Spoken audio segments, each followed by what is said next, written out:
Radio Católica. Radio Católica. Unidos por Cristo y María. Unidos por Cristo y María.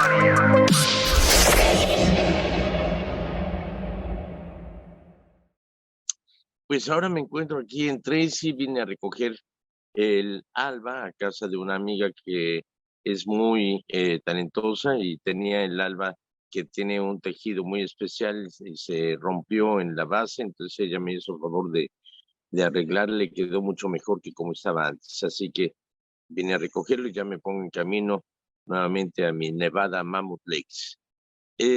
Hoy estamos celebrando a un beato muy especial para mí. Estuvo en mi casa por muchos años y no me llamaba la atención, en primer lugar porque era un chavito chocante. Decía, es de Zacatecas, no me gusta nada de lo que viene de Zacatecas porque mis papás son de Zacatecas. Pero en alguna ocasión había una revista, un cómic que se llamaba Vidas Ejemplares y vi a este beato en bicicleta con cachucha y me llamó la atención. Entonces empecé a leer el cómic de la vida del padre Miguel Agustín Pro y me fascinó. Un tipazo, me cayó muy bien. Él nació en Guadalupe, Zacatecas. Y de niño era un tremendo escuincle. Una vez su papá, que trabajaba como gerente de minas y tenían una buena posición económica, le regaló un traje militar. Entonces se supone que él estaba enfermo, se quedó acá en casa mientras los demás iban a misa y se dedicó a cortar la cabeza a las muñecas de sus hermanas. Eh, Tiempo después, él de adolescente era bien anticlerical y su mamá decía, ay, Miguel, Miguel, Dios te haga un santo. Y dice, acuérdate, mamá, que mi segundo nombre es Agustín.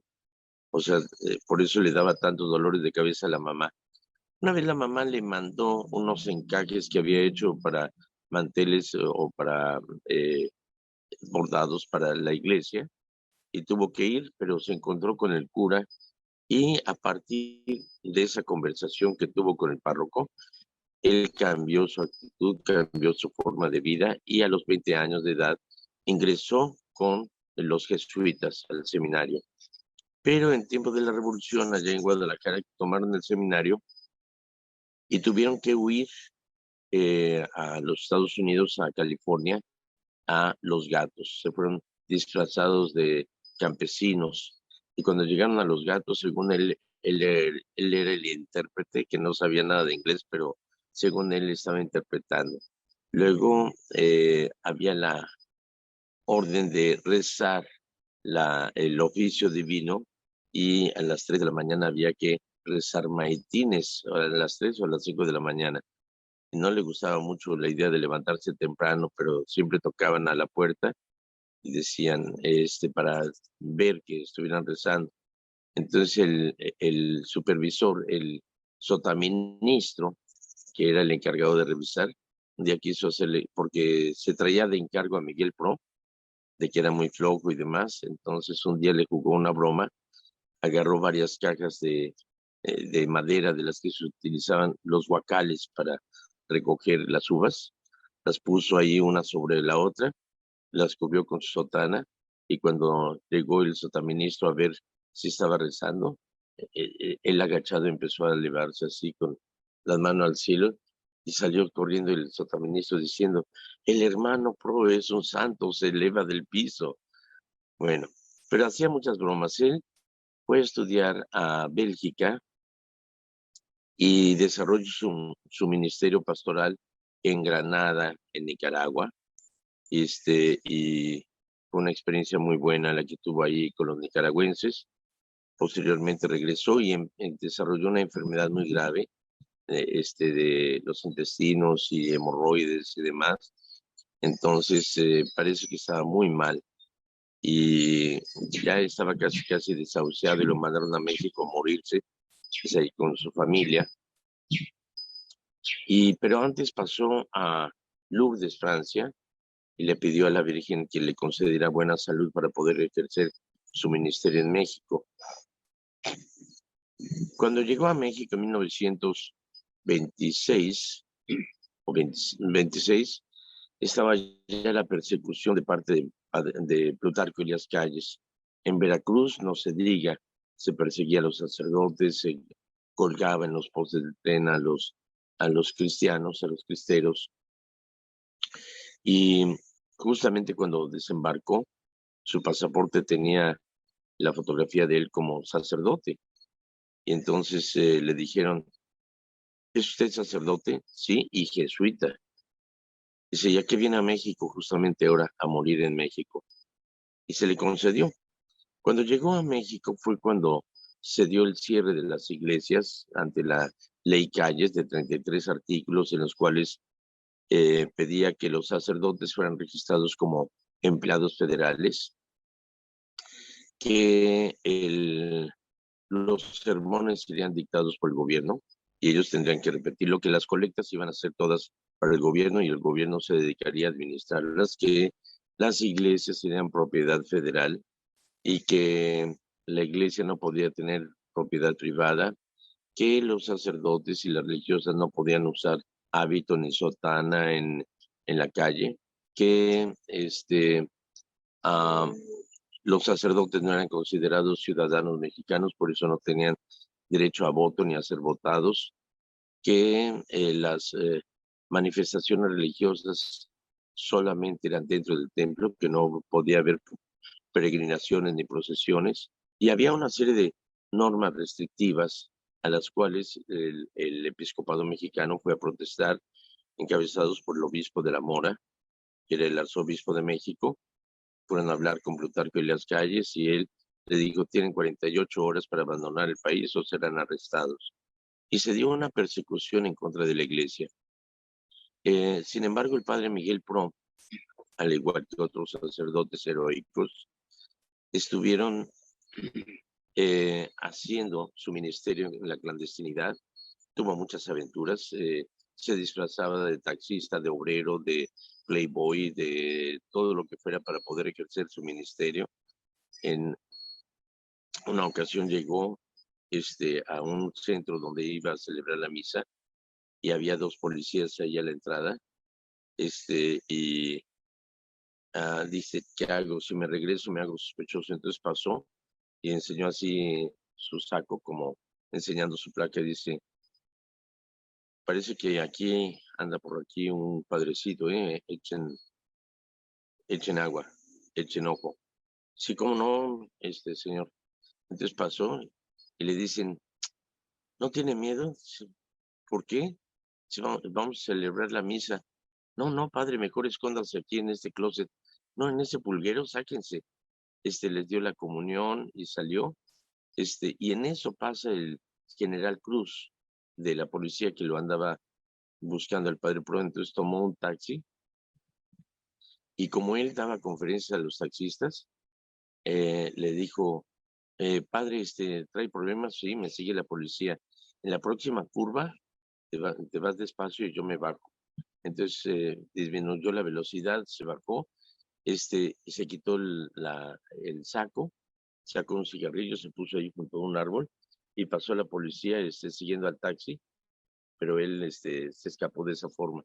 En otra ocasión, iba en la noche y hubo unos policías que lo vieron, pasó una chamaca y dice, ayúdame. O sea, era una muchacha de la Acción Católica de Jóvenes Mexicanos y lo conocía. Entonces, cuando pasaron la policía, los policías para verlo, fingió como que le estaba abrazando y le estaba besando. Dice, no, qué padre va a ser, nombre. Y ya se fueron, lo dejaron. Pero así tenía muchas ideas. Hice una película, escribí el libreto, de hecho fue mi tesis para la maestría en Artes de la Comunicación en la Universidad de Loyola, y el libreto es sobre Miguel Agustín Pro. Tuve oportunidad de conocer a su sobrino, Miguel Humberto Pro, que ya falleció, pero me dio mucho material, fotografías originales, y el que me ha ayudado en el proyecto ha sido mi gran amigo John Michael Bishop, que le mando saludos desde aquí, y que cada año celebramos precisamente esa aventura de Miguel Pro. Miguel Pro fue acusado O sea, en ese entonces había varias formas de lucha contra el gobierno en favor de la libertad religiosa. Uno, que era la vía legal, que eran unos abogados que estaban luchando por los derechos de la libertad religiosa. Por otra parte, estaba el movimiento armado de los cristeros, que les recomiendo la película La Cristiada, muy buena, donde sale Andy García interpretando al general Gorostieta, que fue contratado para dirigir la lucha cristera. Excelente película. Se menciona ya a Joselito del Río, José del Río, que fue un niño mártir. Muy buena película. Y finalmente estaba otra forma de lucha, que era también la Acción Católica de Jóvenes Mexicanos. Y resulta que en la Liga de la Defensa de los Valores Religiosos le dieron a su hermano Humberto un automóvil, un Essex, pero después le pidieron ese auto para los cristeros y entonces lo entregó, pero no cambió su tarjeta de identidad donde aparecía su fotografía. Entonces hubo un ingeniero, Luis Segura Vilchis, un tipo muy guapo que trabajaba con mucha personalidad, trabajaba para la Comisión Federal de Electricidad y él junto con otros obreros organizó el atentar contra la vida del presidente electo Álvaro Obregón, que si Plutarco Elías Calles era un asesino contra la Iglesia Católica, Álvaro Obregón iba a ser peor todavía. Entonces consideraron un atentado contra él en la estación de tren, pero no querían poner en riesgo a tanta gente. Y Álvaro Obregón tenía una rutina de pasear después de comer por Chapultepec en su carro y luego ir a la Plaza de Toros. Entonces Luis Segura Vilchis, en el carro que había sido de Humberto Pro, lo alcanzó en un puente ahí en Chapultepec, le aventó la bomba y la bomba estalló, pero no le afectó en nada a Álvaro Obregón. Y ellos salieron huyendo por Paseo de la Reforma y finalmente estrellaron el carro. Luis Segura Vilchis tomó un tranvía y se dirigió a la Plaza de Toros, donde hizo hacerse presente con Álvaro Obregón, le entregó su tarjeta y su amistad, o sea, para tener una coartada.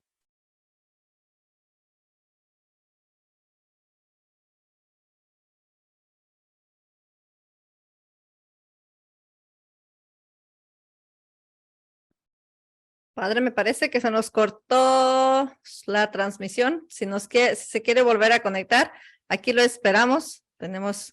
Se nos cortó la comunicación con el padre. Esperamos que usted no se nos desespere ahí en casita. Vamos a esperar si el padre se vuelve a conectar con nosotros. Gracias por seguirnos y apoyarnos en esta parte que necesitamos su ayuda y su comprensión, porque parece que al padre se le desconectó ahí la transmisión.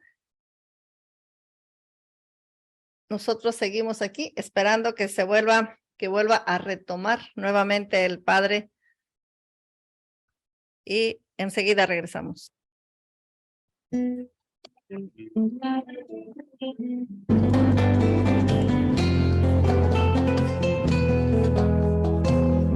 A ver, ¿me oyes? ¿En dónde estará el poeta? ¿O a dónde se habrá ido? ¿A dónde estará escondido el poeta, el cantor? ¿Dónde está el enamorado, poeta apasionado? ¿Acaso estará encerrado en la prisión interior? Rompe el muro y la carcasa que encierra ese poeta, huye burlando la puerta, lleva en brazos su... ¿Aló? ¿Me oyes? Ahí lo tenemos nuevamente al padre Jorge. Adelante, padre. Bueno, muy bien. Resulta ser que, como les decía, involucraron a los hermanos Pro, los arrestaron y los llevaron a la cárcel y no dieron oportunidad para demostrar su inocencia. Plutarco Elías Calles quería involucrar al clero y entonces por eso los fusilaron. Luis Segura Vilchis habló con el general Cruz diciéndole, prométame que solamente gente inocente, que solamente el verdadero culpable va a ser asesinado, va a ser fusilado, pero dejen libres a los Pro, yo soy el autor de ese atentado. Y pues lo metieron a Luis Segura Vilchis, lo sentenciaron junto con otro de los que atentaron contra él, tirado, que estaba muy enfermo. Miguel Pro le dio su cobija para que se cubriera tirado que iba junto con Luis Segura Vilchis. Y los llevaron a fusilar. Cuando se dice que el general Cruz le dijo al padre Pro, perdóneme, si no solamente lo perdono, le agradezco. Y murió al grito de Viva Cristo Rey. Después Luis Segura Vilchis le dijo, es usted un traidor al general Cruz. Fíjate lo que son las cosas. Yo de niño conocí al general Cruz, era vecino ahí de mi casa, o sea, cercano. Y su hijo, el doctor Amado Cruz, era mi médico personal, y después lo mataron. Pero yo recuerdo al general Cruz ya muy viejillo, salía con una cobija a cuadros, un jorongo, un zarape a cuadros, a tomar el sol ahí en su casa, lo que son las cosas. Bueno, pues a la muerte de Roberto y de Miguel Pro, Humberto fue salvado por el embajador de Argentina, y se fue a vivir a Cuba. Y su hijo es Miguel Humberto Pro, que fue a quien conocí. Fue el día de su martirio, el día de su muerte, hubo una procesión al cementerio de miles de cristianos que iban cantando, tú reinarás, este es el grito, pues tú dijiste reinaré, reina Jesús por siempre, reina en mi corazón, que en esta patria, en nuestro suelo, es de María la nación. Y hubo una procesión enorme, pese al berrinche de Plutarco Elías Calles. Así que actualmente sus restos están colocados en la iglesia de la Sagrada Familia, donde él sirvió, y una falange está colocada en el altar mayor de la Basílica de Guadalupe. Ese es el beato Miguel Agustín Pro, que fue beatificado junto con Fray Junípero Serra por Juan Pablo II. Y esperamos que un día lo canonicen, un gran santo. Muy bien, y el Evangelio de hoy está muy interesante porque va en relación con esto. Jesucristo habla a los apóstoles de que van a ser perseguidos, de que van a ser llevados ante gobernadores y reyes, y dice, no preparen de antemano su defensa, sepan que yo les daré palabras tan sabias que sus adversarios no podrán replicar. Entonces yo, confiado de niño, de adolescente, dije, Señor, no voy a preparar mi examen, tú me vas a ayudar. Pero reprobé, porque resulta que Dios no sabe matemáticas. Sí, pues 1 + 1 es igual a 3, pero de acuerdo a la teología divina, 1 + 1 + 1 es igual a 1, así que reprobé. Pero no, más bien se trata de no preparar de antemano la defensa. Dice también, sus padres, hermanos y parientes los van a entregar, pero no se preocupen, quien tenga fe, ni un cabello de su cabeza se va a perder. Híjole, creo que no tengo mucha fe. No, lo que pasa es de que ya no tengo un pelo de tonto, porque los que tenía ya se me cayeron. Bueno, pero la idea es de que la iglesia siempre va a ser perseguida, como actualmente en Nicaragua, en México, en Venezuela, en Cuba, y siempre que hay un sistema totalitario, la iglesia es incómoda a los intereses de esos malos gobernantes egoístas que solamente gobiernan para ellos. Así que se predice, pero seamos firmes en la fe y luchemos por construir ese reino de paz, amor y justicia, aunque nos quiten la vida. Pero como dice el dicho, antes muerto que perder la vida. Antes muerto por ese mundo que perder la vida eterna. ¿No crees? Muy bien, Esperancita, ahora sí, échale con garbo y con ganas. Me da mucho gusto verte y cuéntame, ¿qué preguntas, chismes, comentarios, aclaraciones, dudas, inquietudes, quejas o qué sé yo tenemos el día de hoy? Claro que sí, padre. Tenemos algunas preguntas por aquí ya listas, pero para acomodarle ahí con usted, ¿qué se necesita para morirse, padre? ¿Qué necesita para morirse? Ajá, Pues haber vivido. estar vivo. Pues Muy sí, bien, padre. hay gente que muere sin haber vivido. Sí, Es decir, cierto. pasan por el mundo sin nada de ánimo, sin hacer nada de provecho, que no los mueve, no los calienta ni el sol. Entonces hay que vivir plenamente. Y eh, alguien dio el secreto para poder vivir muchos, muchos años. No dejes de respirar. Eso estuvo bueno, Mientras padre. respires, pues sí. Bueno, ¿qué Claro que, más? claro que sí, padre. Pasamos a las preguntas si usted lo desea. Tenemos una pregunta que nos dicen, ¿qué uso se le puede dar al aceite o agua, sal exorcizados que tiene uno en casa? Bueno, mira, resulta que hay mucho de, ¿cómo podríamos decirlo? No es fanatismo, pero muchas veces se tiene obsesión y que raya incluso con una herejía maniquea. Maniqueo era un hereje que pensaba que todo pertenecía al demonio y que era necesario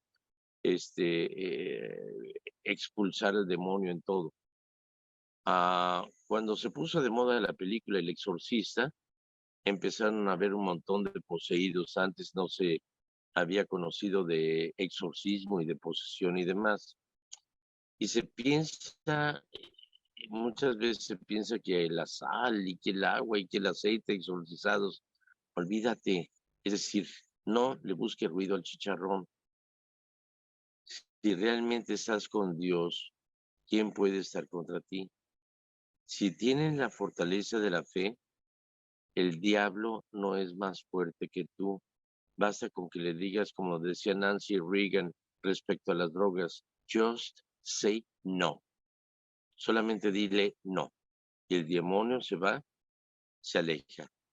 Eh, la idea de la sal nos recuerda precisamente el sentido de vida, porque en el desierto la sal es muy preciada porque de alguna manera impide que uno se deshidrate. Entonces viene a ser sazón de vida y signo de vida. El agua que es vital, que es un signo de vida y de purificación. Y el aceite que viene a ser medicinal. Pero hablábamos el otro día acerca del rito de la unción de los enfermos y de los abusos que se dan en los grupos carismáticos, que se unge aceite y demás y que se confunde a la gente. Porque una cosa es el aceite y consagrado como la unción de los enfermos, que ni siquiera un diácono puede dar, mucho menos un laico, sino que está reservado para el obispo y para el presbítero, porque tiene el carácter de perdón de los pecados. Un diácono no puede perdonar pecados, mucho menos un laico. Entonces, por favor, no recurran a cosas nada más porque están de moda o porque suena algo así medio raro. Sí, realmente cuando tienes una fe enorme en Dios, cuando tienes una firmeza en la fe, no hay lugar para el diablo. Donde Dios está, no hay lugar para el diablo. Que el diablo ataca, sí, pero no más allá de las fuerzas que tú tienes para resistirlo. Así que olvídense de la sal, del agua y del aceite exorcizados. No quiere decir que eran poseídos por el demonio, ahora ya fueron exorcizados. Hay ritos de exorcismo y hay, de hecho, en el bautismo se da el rito de exorcismo para quien ha de ser bautizado. Pero la posesión satánica es menos claro que como se ve en las películas. Y es más común. Es decir, cuando tienes oportunidad de más bonita, sin embargo, se te suelta la lengua y empiezas a hablar mal de la vecina y del prójimo y demás, y los chismes, eso es verdadera posesión satánica. Cuando tú puedes decirle no a la corrupción y aceptas y dices, bueno, tal que tanto es tantito, le estás dando paso al diablo. Así que más bien, sé firme en la fe y como dice San Pedro, hijitos míos, no lleguéis a pecar, que la puesta del sol no os sorprenda en vuestro enojo, pues el diablo, como león rugiente, anda buscando a quien devorar. Resistirle firmes en la fe, ¿ok? Así que hay que resistirle al demonio firmes en la fe. Y cuando hacemos las obras de Dios, sí, habrá tentaciones, pero podremos resistir siendo fieles a Dios, ¿ok? Muy bien, padre. Tenemos una pregunta más. Dice, ¿es apropiado o inapropiado escuchar misa, rosarios en CDs o DVDs o por la radio? Mira, el transmitir la Santa Misa o el rosario es un recurso auxiliar para personas que no pueden asistir a la iglesia porque están en el hospital, porque están enfermos o demás. Les ayuda en mucho. Durante el tiempo de cuarentena que tuvimos encerrados por el COVID-19, que se cerraron las iglesias y demás, estuvimos transmitiendo a través de Facebook, de YouTube, de los medios, la Santa Misa. Cuando ya se permitió el tener misas en persona, asistir en vivo, dejé de transmitir las misas. ¿Por qué? Porque durante ese tiempo se perdió el 30% de la feligresía, no por muerte, sino porque dijeron, pues ya para qué voy a la iglesia, la oigo en la televisión, y no suple la celebración de la misa ni la presencia real de la participación como comunidad. Entonces yo por eso dejé de transmitir la misa, para que la gente no se haga mañosa y vaya personalmente a la iglesia. De ninguna manera sustituye la misa presencial. Es un auxiliar para personas que están en la cárcel, que están enfermos, que están muy distantes de cualquier iglesia, les permite participar de alguna manera de la celebración dominical y de las lecturas y de la homilía, pero no sustituye de manera alguna la presencia real de asistencia a misa. Es por eso que estos años se ha hecho una campaña de el reavivamiento eucarístico nacional. ¿Qué significa eso? Valorar la presencia real de Cristo en la Eucaristía, porque mucha gente piensa que es solamente un símbolo o que representa el cuerpo de Cristo. No lo representa, es Cristo verdaderamente presente en la Eucaristía, y acercarnos a la Eucaristía supone el estar limpio de pecado, el acercarnos a la reconciliación, al sacramento de reconciliación, de la absolución de los pecados, para poder participar de ese sacramento vivo. El verla en un DVD es ver un acontecimiento histórico de algo que ya pasó. Por ejemplo, el ver un video de la bendición Urbi et Orbe del Papa que pasó el año pasado, pues qué bonito, ¿no? O cuando vino el Papa Juan Pablo II a celebrar misa y que yo estuve, lo veo y digo, ay, sí me acuerdo de la misa, pero no es la misa viva, ¿ok? Es un recuerdo, pero nada sustituye lo que es la presencia real de la Sagrada Eucaristía, en la cual debemos de participar, ¿ok? Muy bien, padre, muy acertada la respuesta. Tenemos una Gracias, ya pregunta. lo dijo Esperancita. Gracias. Muy bien. Doña Esperanza. Claro que sí, padre. Don, Don Jorge. muy bien, Ya. fíjate que lo que Ujú. platicábamos es en Europa, en España, en Italia, al sacerdote se le llama Don Jorge. Hay una obra muy buena, literaria, y también se ha hecho películas, que es Don Camilo, y que era el libro favorito de Juan XXIII, y de hecho se lo regaló a Nikita Khrushchev, Don Camilo, porque trata de un sacerdote de pueblo allá en Italia, que es amiguísimo y enemigo del alcalde del pueblo, que es comunista. Entonces se agarran incluso hasta trancazos los dos, pero acaban siendo siempre muy buenos amigos y apoyándose mutuamente. Es muy divertida, Don Camilo. La pueden ver ustedes en YouTube, busquen Don Camilo. Es una serie muy antigua y también muy divertida. Fíjenla. Ujú. Muy Así bien. es, mi querida doña Esperanza. Claro que ¿Qué sí, otras padre. preguntas tenemos? Tenemos una pregunta más y dice, la pregunta es, si hay una edad límite para presentar a un niño en la iglesia, a los niños que hacen la presentación. Bien, fíjate que el día de ayer se celebró el lunes, perdóname, se celebró la presentación de la Virgen María al templo. Tiene una razón de ser muy válida, que María nació de una pareja estéril a una edad avanzada. Parece que eso ya era de familia porque su prima Isabel también le pasó lo mismo y es la madre de Juan el Bautista. Pero no es los únicos casos, se da también en la historia, la mamá del profeta Ezequiel también lo tuvo a una edad avanzada, y también la mamá de Sansón, el Sansón que me tocan bailo, no, Sansón, el personaje está muy fuerte que se enamoró de una estilista filistea que le cortó el pelo y perdió sus fuerzas. Sansón era juez de Israel y era consagrado a Dios, al igual que el Bautista, y por lo tanto la navaja no podía tocar su cabello ni podían beber bebidas fuertes o alcohólicas, y tenían que llevar una dieta muy especial. Entonces la Virgen María, como promesa de que si Dios les concedía un hijo en su vejez a Joaquín y a Ana, le consagraban el hijo como está escrito a Dios. Fue la niña más bella de todo el mundo. Y María fue consagrada al templo a la edad de 3 años porque ya tenía uso de razón.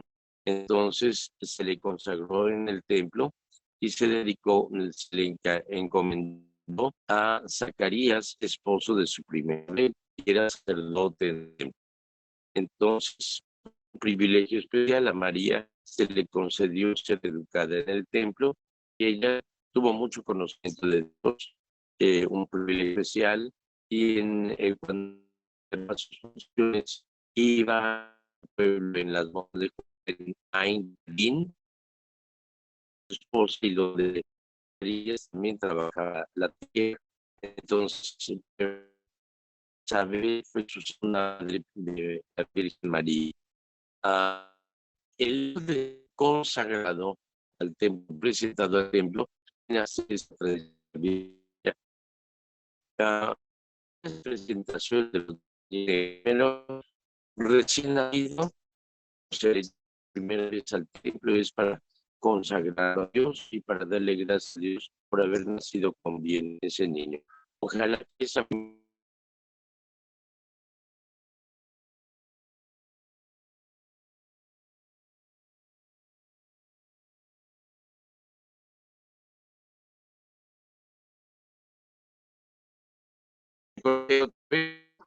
oyes, espera, Dígame, padre. espera, ¿me oyes?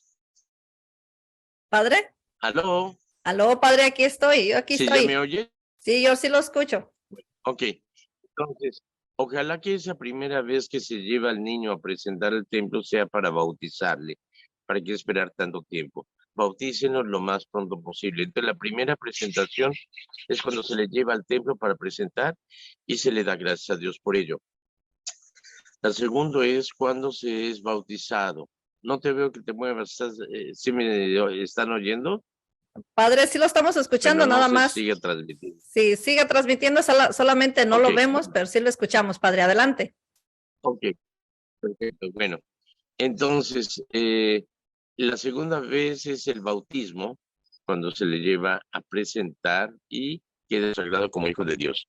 Y a la edad de 3 años, porque ya tiene uso de razón el niño y que se desarrolla su aspecto psicosocial, puede tener una mayor participación en la comunidad de la iglesia. Es por eso que a los 3 años se le presenta. Ya habrá otras presentaciones posteriormente en su confirmación, en la Eucaristía, pero básicamente es a los 3 años, ¿ok? Bueno, pues con eso terminamos. No sé si haya otra pregunta final. Sí, padre, tenemos una pregunta tenemos una pregunta de nuestros amigos Pedro y Toña Estrada, que le dicen saludos para ustedes. Una pregunta curiosa.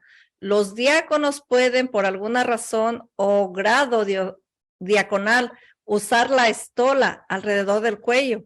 Y si la usan, ¿por qué razón? No. Gracias y feliz día. No, en ningún momento. En ningún momento. Se usa la estola cruzada del hombro a la cintura como signo de servicio. Diaconía viene de servidor. Y eran precisamente los servidores de la mesa los que traían una toalla, como hoy los meseros traen una servilleta aquí. ¿Qué le vamos a servir, joven? Pero antes traían una toalla con la que cargaban las garrafas de vino, pasaban la toalla por la garrafa y la cargaban para servir. Entonces significa servidores, y eso es la diaconía, el servicio. Originalmente era dedicados al servicio de las viudas y de las mesas, atender a las necesidades del pueblo y el servir la mesa. Entonces, por eso su diaconía es cruzada de lado a lado, nunca sobre los hombros, porque eso significa potestad y autoridad sacerdotal.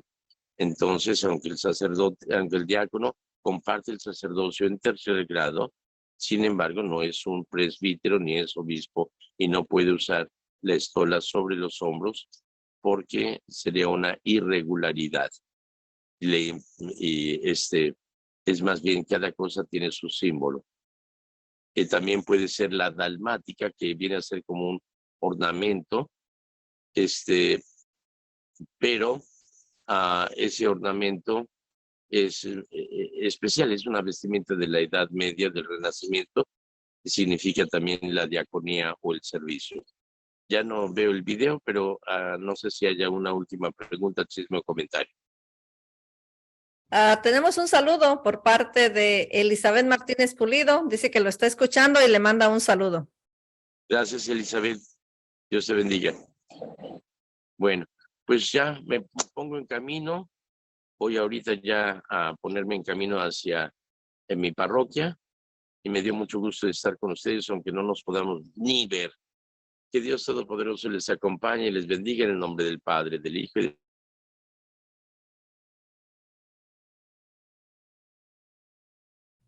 Gracias, padre, también a usted por su participación y pues le deseamos un muy buen día, feliz de Acción de Gracias y gracias por su participación con nosotros. A veces esto camina muy bien y a veces no tan bien, pero hoy creo que sí, estuvimos más o menos bien. Gracias, padre.